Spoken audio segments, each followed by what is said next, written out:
Regardez ce petit projet qui utilise une photorésistance.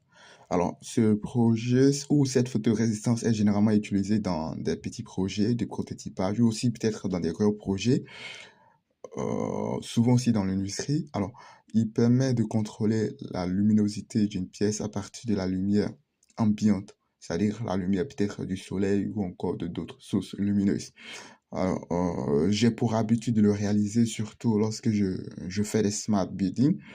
Là, j'essaie de faire quelque chose, mais il a tellement pris mon temps, il m'a fatigué.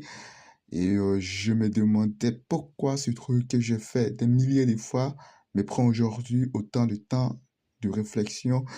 Ben, après plusieurs essais et tentatives, il manquait qu'une seule petite chose auquel j'avais pas prêté attention. Alors, c'est dû au fait que j'avais tellement négligé le projet, je me dis, bon, allez, c'est un petit truc à faire rapidement sans débarrasser en une seconde. Ben, voilà, je me rends compte que faut pas le négliger, quoi. Il est aussi là, et puis bon. Le circuit est tellement simple à réaliser, je vous le montre très proche. Je peux essayer de faire aussi des tests. Alors, il faut que j'allume ça.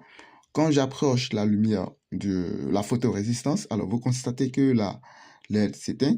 Par contre, quand je retire la photorésistance, la torche, ben, la lumière euh, de, de la LED est encore plus brillante.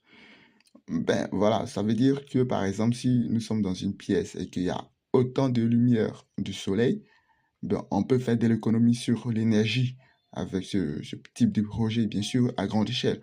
Et généralement, ça ne coûte pas trop cher. Voilà, un collégien, un élève de STI-DUT peut le réaliser, ou encore quelqu'un qui fait la filière F7, pardon, qui sont en Côte d'Ivoire, peuvent en profiter de ce projet-là pour réduire la charge domestique en matière de consommation, pardon, d'énergie. Alors, c'est très simple, portez-vous bien. Juste vous montrer souvent que, bon, il peut y avoir des choses qui nous prennent du temps, mais il faut faire beaucoup plus attention et avoir plus de patience par rapport à cette chose. Portez-vous bien, à bientôt. Mais j'ai été content de le refaire parce que je souhaite l'intégrer dans un autre projet qui arrive.